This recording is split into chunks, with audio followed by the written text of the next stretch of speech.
Welcome to another episode of Behind the Dreamers. I'm Jennifer Loading, and we are talking to the achievers, the creators, the magic makers, and the dreamers. These are our friends. These are your friends, and they are living the extraordinary. Well, here we are, another episode of Behind the Dreamers. I'm so excited about my guest today. He has over 25 years leadership experience collaborating with various individuals, including CEOs, pastors, coaches, authors, and emerging leaders. As a dedicated coach and consultant to both leaders and organizations, John specializes in assisting C-suite executives and senior leadership teams in transcending mediocrity and underperformance, guiding them towards the realization of uncommon impact through his dynamic greatest story ever told methodology. So we're going to chat with him in a few minutes. But before we do that, I do need to do a quick shout out to our sponsors. So today's episode is brought to you by Walt Mills Photography. If you are a creator needing post-production, consultation, or promotion, Walt is your guy. Whether short films, YouTube films, photography work, or a new headshot, he can help you find a solution to match your needs. To learn more about Walt and his work, you're going to want to go to photosbywalt.com. All right, I'm so excited to get my guest on here today. It's going to be so much fun. So John Gallagher is the visionary founder and CEO of Growing Champions Coaching and Consultant Company, whose impactful work extends across the global landscape. With an impressive portfolio of clients, including esteemed organizations such as IBM, Mitsubishi, Eaton Corp, and Harvard University, John's expertise is sought after far and wide. Furthermore, he also hosts the Enlightening Uncommon Leaders podcast, and he has a blog called Champions Brew. John empowers leaders to nurture personal growth while inspiring them to fulfill the potential that aligns with their purpose. So, John, welcome to the show. We're so excited to have you here today. Jennifer, after that introduction, I'm not sure I can stand up to some of that. I appreciate those kind words, and I'm real excited. I appreciate you having me on your podcast today. Looking forward to seeing what we can do to add some value to your listeners. It's going to be fun. Hey, listen, you know what? The bios are my favorite part. Right? That's like the high school graduation photo, it's kind of thing, that sticks on my realtor card for a long time. That's just how it works. Yep, absolutely. It's so funny when I was doing my show, I've had co-hosts on and off on the show. And it's so funny. My last co-host used to joke. She would say, if you ever need Jennifer to read a bio for you, or like you need an MC person for the bio, Jennifer is your person, because I love creating the bios. I love taking y'all's notes. And then how do I rewrite this to make them sound like really good for you guys? So I'm glad you liked it. Thank you. Thank you very much. It's going to be fun. Okay. So I want to open this up. I want to talk a little bit about what you're doing right now. So tell us a little bit about what's going on in your world with your leadership and your coaching and your consulting. Sure, Jennifer. Well, again, thank you for the opportunity. And you said a bunch in the introduction to get us going, but I've been the founder and CEO of Growing Champions, LLC. So I just started my individual entrepreneurship journey about 3 years ago. I had the chance post-COVID given to me, if you will, to a runway. Worked for a large company for a long time, worked for IBM, as you talked about it in there. And when COVID came around, it made it a difficult journey for us in the consulting face-to-face world, and we were unable to make some changes. Got caught up in some of the downsizing that occurs in that industry. And I had a chance to really take a look back into my operations history and see if I wanted to get back into that on the manufacturing side or in the healthcare side. And each time I would interview for organizations that I thought I was well qualified for, they'd say, look, we'd hire you as a coach or as a consultant, but it's really, we don't see a good fit. I took that as a message. I took that as a sign. I was listening to the whispers. So talked with my wife and said, let's try this thing out as an entrepreneur, see how it goes with the relationships that I had built, and get started influencing, impacting, and encouraging other leaders and share with them really my journey over the past 25 plus years. I got pretty excited about it. So I ended up here today. Absolutely. Fun stuff. It's always neat, I think, how people arrive where they are, because it's obviously is a journey, and you were in the corporate side for a really long time and then came into this entrepreneur. I feel like I've been in this space forever. So I'm kind of like, sort of, I don't know what you want to call it. Like, I'm not that I'm like special or anything. I've just been in this arena for a really long time. So I get the challenges that come with it and stuff. And so I think it's really neat when somebody comes from the corporate side and moves into this and learning, what they have to go through to make those shifts, because there are shifts, right? And so maybe talk a little bit about that. Tell us some of the challenges coming from the corporate side to the entrepreneur space. Sure. Well, when I think about the journey that I went on, looking at coaching and consulting. So from a consulting standpoint, I've been trained for over 25 years in the Toyota production system. My teachers were sensei from Japan that came over and taught us Americans on the manufacturing side. So I had a real good feel for the problem-solving methodology that was there. But I also had a leader about 20 years ago who put me into a leadership role and said, let's give you a chance. And he put me underwater basically for a little while in a role that I wasn't quite ready for, but he committed to my personal development. And then even after a couple of my performance reviews, invested in me by also having an executive coach. And I'm in my mid-30s, and I'll share my age 20 years ago. In my mid-30s, I didn't know what an executive or what a life coach was in terms of investment. I just thought that ultimately you either read the books or you got it by the school of hard knocks when you learn to grow. And when I got a chance to work with an executive coach before, I truly appreciated the process that we went through to go on that journey. So the organization I worked with really used a life planning process, started me out on that before we even started in the business coaching side. And I just never would have realized it. But I really found a passion both for developing myself and then taking some of those tools that I learned and developing my team that I worked with. And it just became something that was natural for me. So that was the shift in terms of coaching and consulting from an operations perspective. Moving into the entrepreneurial space, I was nervous. I was in real estate for 5 years, so I had a little bit of flavor of that. Went into business actually with my mother-in-law for 5 years in real estate sales, but then rode that to the bottom in 2008 with regards to the economy and got into consulting, which I didn't think I'd really enjoy, but I truly loved. And I think when you look at it from an entrepreneur and the big differences that I've seen from a corporate, obviously that security that exists. I mean, the traditional insurance and always having a paycheck coming in, those things are always there. And a little bit overcoming that fear to jump into it and having the confidence in yourself is really important. The second part of it, and what I was wired for anyway, but still found some difficulty, is learning to schedule your time, certainly on a regular basis, and the discipline required to do that on your own to make sure that you're taking care of really all facets of the business, the accounting side, the marketing and sales side, and the actual delivery of the goods and the customer service side. So learning to balance that out was something I had to really work on. This is good. You said some really good points there. A couple things that were sticking out in my mind. Obviously, the time shift and, moving into balancing time and then jumping the fear. But one thing, I always say, and you're kind of a testimony to this point, that we really still don't even have security when we have a job. There's not 100%. That's right. Security there that you have that job at the end of the day. And I think we get so, when we're on that side, so accustomed to, we've got that insurance, we've got that check coming in every week. But as you know, any day that could end. Absolutely. You're at somebody else's mercy. So That's right. there's no guarantees.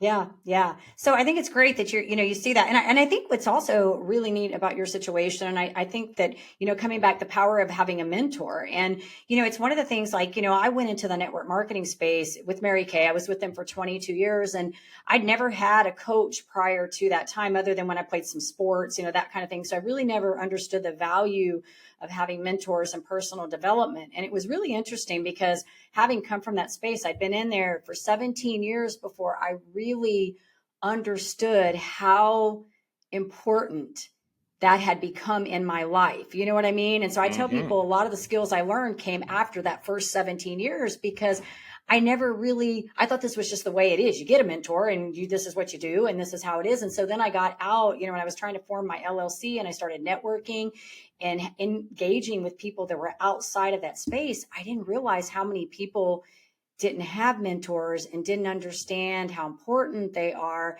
And they would talk about personal development, but they didn't even also really understand how important it is to continue to have that in your life. Like that personal development doesn't stop tomorrow because you read one book and you go, oh my gosh, I think I have it. No, it never ends. It's always going.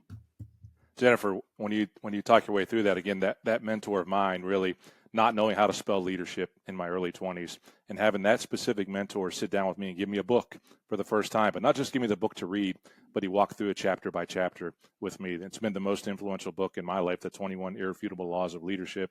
And John Maxwell, whether I've met him a couple of times in person, but I don't really know him, he's been a mentor of mine as well that I've emulated and tried to work my way through in terms of some of his points. But that same mentor 10 years later, who I followed him to a couple of different jobs, sitting down with a performance review with me in a role, again, that I wasn't really qualified for, and just absolutely delivering one of the hardest performance reviews I had ever heard in my life. And there wasn't a word that he told me that wasn't true, that wasn't accurate in terms of what he said in that performance review. But I remember sitting in that performance review And I was just silenced. I sat back in my chair, and I couldn't say a word. And I'm 34-year-old adult male, and quiet. I can't talk, and tears start rolling down my cheeks. And that's when he says, what are you thinking right now? I said, I need help. And that's when I got the chance to have a coach as well. So I do believe there's a difference in mentoring and coaching, from the stories that you have, but the coaching from an accountability standpoint. But you've asked one of the questions in your email leading up to this was, who is the person that I serve? And one of the things that I really come to know in the past couple of years is that I'm perfectly able to serve the person that I used to be.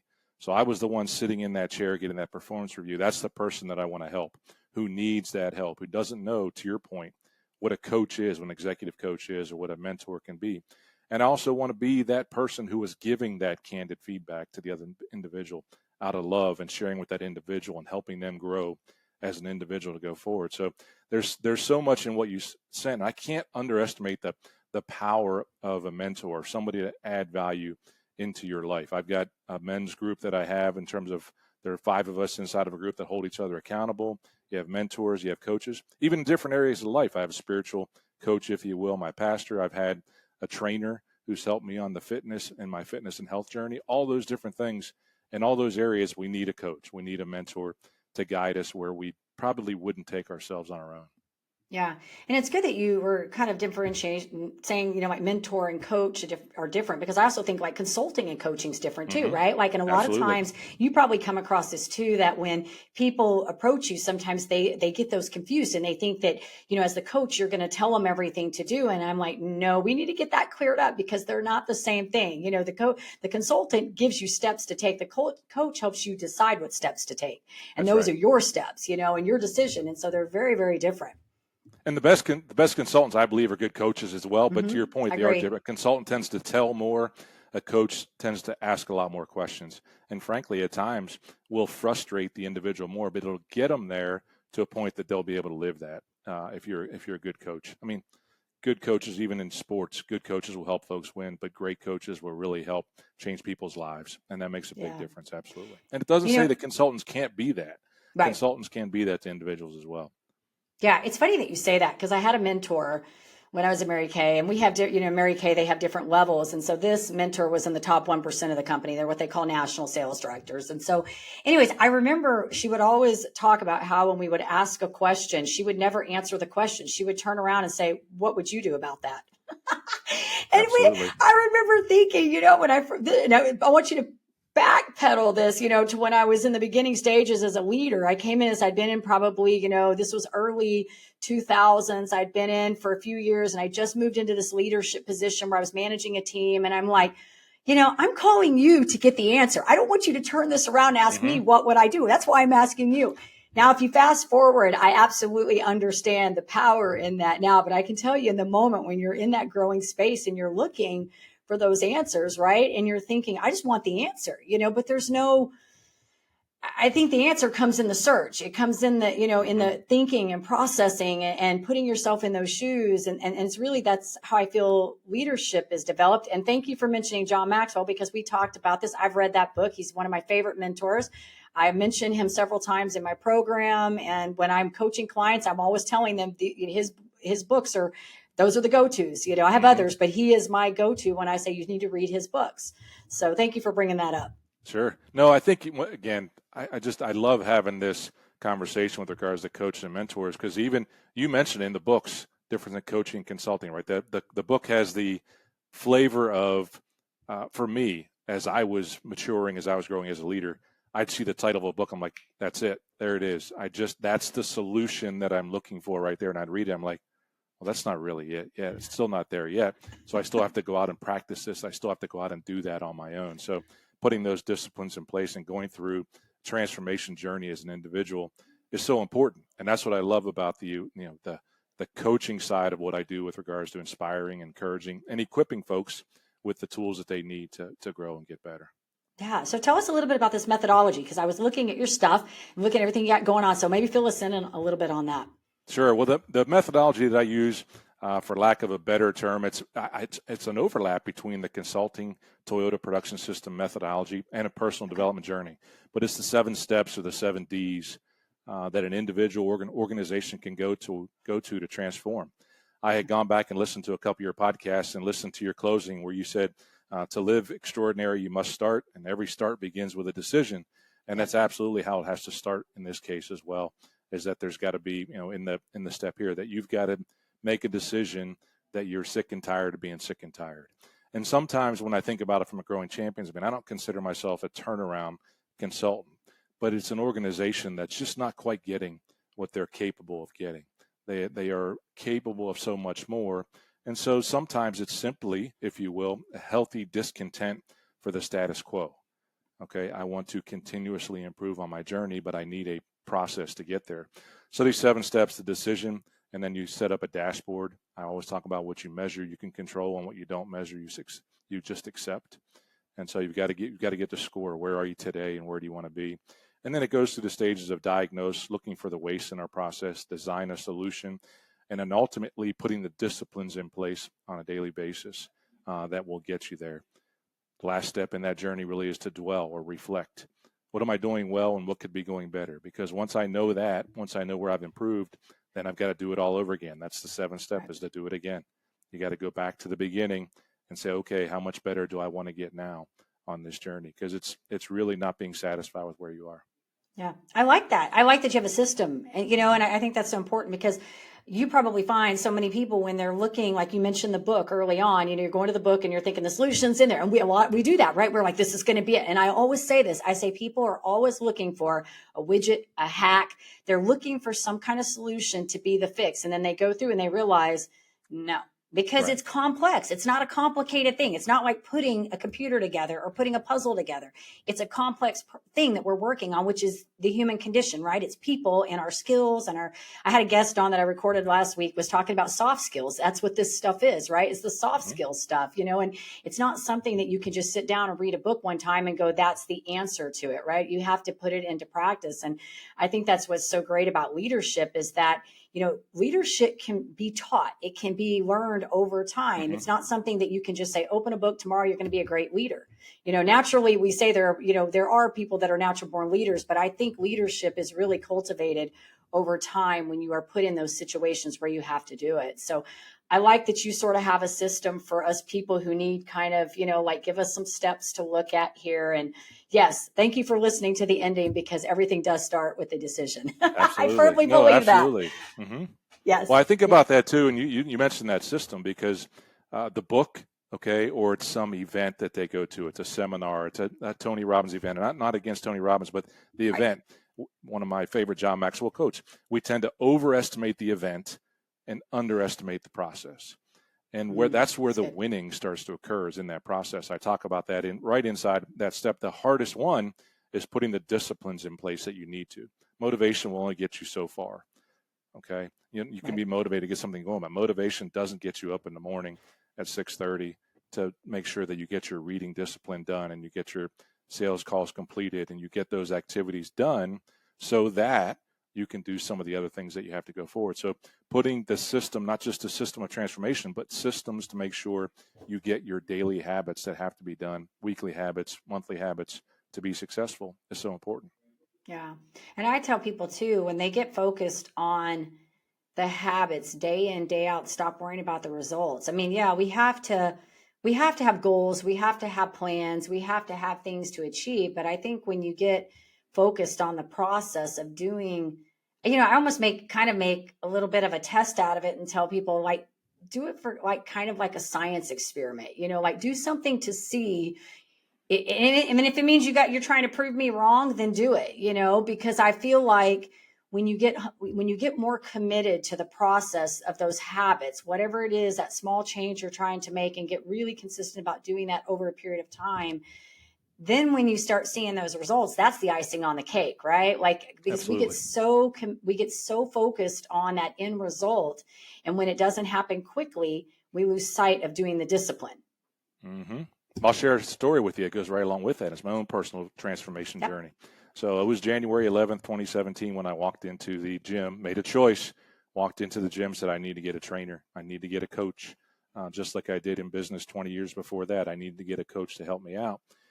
And I went on a journey of personal transformation, and they didn't call it a diet, but I said I need to make some changes to get where I need to. I had a health scare, so that's the change methodology. That's the decision that goes on. People will change when the pain of remaining the same is greater than the pain of the change itself. Right. Because personal transformation, fitness, life, work, faith, finances, they're all difficult to go through. But I had gone through about 4 months, lost a good bit of weight, but over a 2-month period, I was still working just as hard.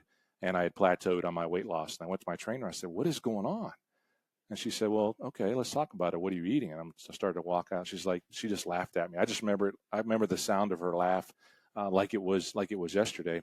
And she's still sitting right next to me. She said, it's time for you to make the next step in that habit. So you've gotten to where you've plateaued and you got to go further. And she says, what do you really like to eat? And I said, well, I mean, I tend to have French fries with, every meal if I can and make that happen, and my hamburger. She said, just stop eating French fries. Just try one thing.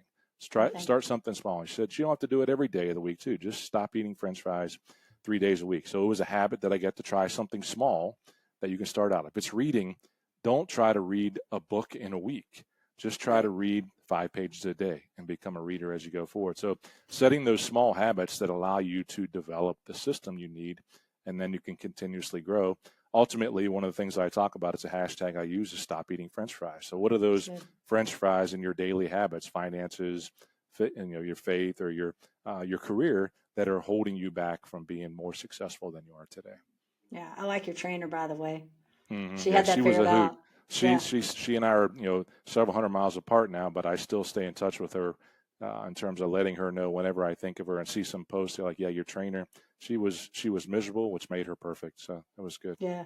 No, and it's good. I mean, you touched on something really important there, because I think so often when we're achieving goals, we place these impossible metrics on ourselves, and I get this with clients all the time. They'll come to me with a big list of things they're trying to change. And I'm like, whoa, hold up. We got to back this up. We've got to help you win. And the only way we're going to build confidence is to get some wins under your belt. And if you're setting this bar too extremely high, you're never going to meet it. And so when we get to a place where we can make that one small change, like, hey, take out the French fries. But listen, if you blow it the next day and you eat the French fries, don't beat yourself up. You just pick up the next day, and that's where I think that growth comes, is when you get to a place where you can do that. You can go through and say, okay, I'm going to make these small changes, and I have the ability to do this gracefully and in a way where I'm not going to crucify myself if I'm not 100% perfect every single day. Right? It's Absolutely. good. Thank you for stating it. First of all, perfection is something that is elusive. Yeah. Okay. Again, I talk with my clients. They say I have my Johnisms all the time, but you can strive for perfection, but as long as you have the continuous improvement mentality, you'll reach excellence along the way. That's great. And that's the part of it that's really good, because perfection, frankly, it's just not that much fun anyway. So yeah. I agree with you on that. I've suffered from that myself, and I have to always be like, let it go. It's not worth it, right? So tell us a little bit about your podcast, and you got a blog going on. So tell us what's going on over there. Sure. Well, again, if you look at the specific one, the Champions Brew, I thought it was funny. I like to drink coffee, and I said you can, once a week on Friday morning, you can take your first cup of coffee and read through the Champions Brew in about 10 minutes, or your first cup of coffee. But it's just things that I'm reading, things that I'm listening to, things that I've heard or experienced with a client over the past week or month that I just want to share. Again, my mission is to inspire, encourage, and equip others. So I've got inspiring stories that are in there from other clients, but I try to equip them with some tools, with some habits that they might be able to put in place on a regular basis. And then, frankly, the Uncommon Leader podcast is a lot of fun. I am just like this. I interview other leaders who are going through similar journeys. It might be a client that I've worked with before. It might be a mentor from a previous life, or it might be just a friend that I've dealt with on a regular basis who's gone through a situation that my listeners of the Uncommon Leader podcast need to hear about. Folks need to hear about those transformational journeys. So I have fun talking with other individuals. I appreciate getting a chance to share a little bit of my story on this podcast, but that one's really for them to share their story and tell others what they went through, and hopefully inspire others to make a change, to make a decision, to make a change. I like the title, by the way.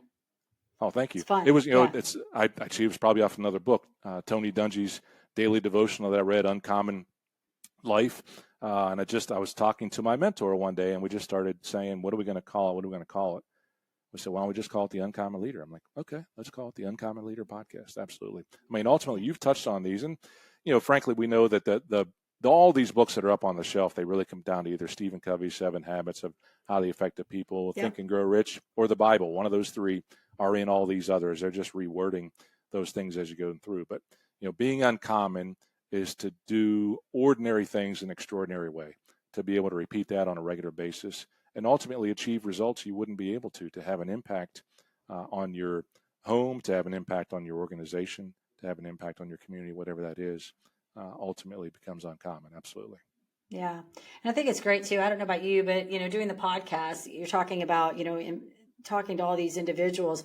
I feel like I've learned, I feel like I've interviewed over 300 people between my shows and since 2019. And I've learned so many things. And you're right. We all sort of talk about the same things, but the words come across a little bit differently. And I always feel like, I may say something one way and it resonates with certain people, and then somebody else will come on and say the exact same thing, but it just resonates in a different way. And the stories are profound. And so I think that's what's great about what we get to do, is that we do get to do that. And I feel like in the process, we get great conversation, and we learn, they learn, our people learn. It's really just a win-win for everybody, and allows us to continue doing what we do, which is inspire and impact other people's lives.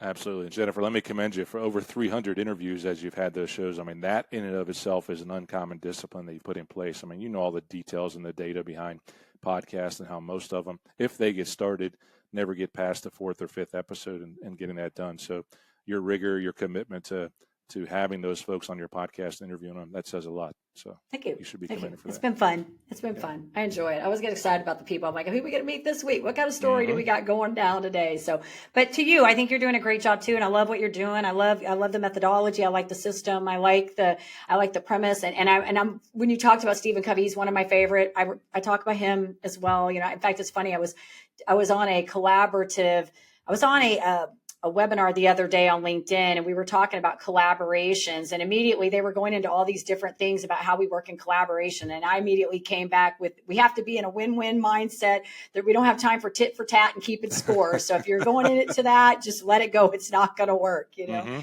everything I talk about, it comes back to these same books that we're talking about, John Maxwell, Stephen Covey, the Bible, all these same things.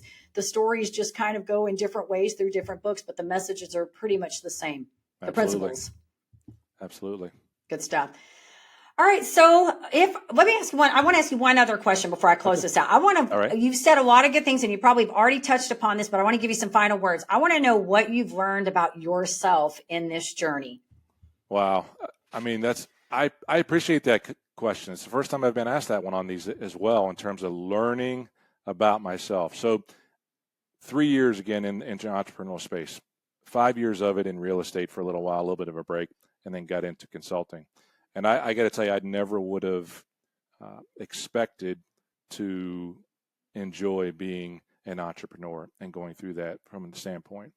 And I've actually felt more fulfilled in this journey for the past few years, with the ups and downs of the life of the entrepreneur, and making sure you're, quote, filling your schedule, but also still continuing to have an impact.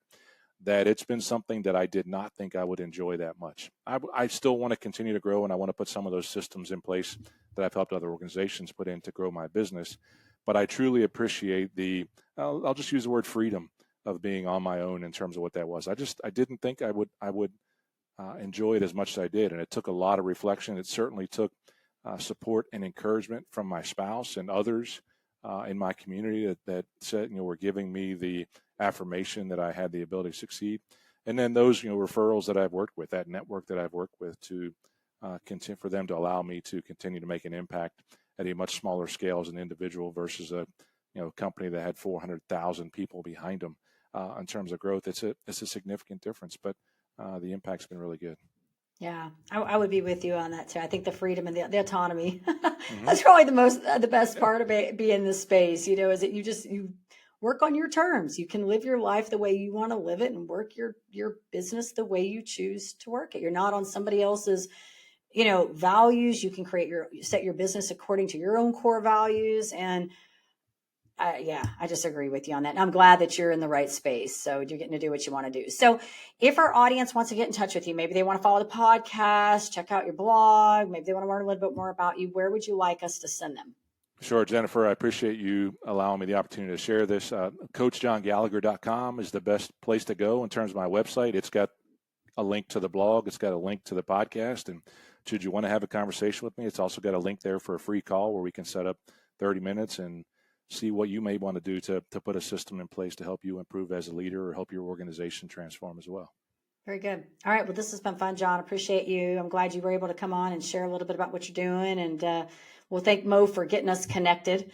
It's awesome. Yes. Mm-hmm. Good stuff. Well, again, Good thank stuff. you very much, Jennifer. I appreciate it. Keep doing what you're doing, okay? Thank you. Thank you. Do want to say, of course, to our audience, if you enjoy the show, please go check us out on Apple. Give us a review over there. Hit that subscribe button on YouTube so we can continue sharing all these incredible stories. And as I always say, in order to live the extraordinary, you must start. Every start begins with a decision. You guys take care. Be safe. Be kind to one another. We will see you next time.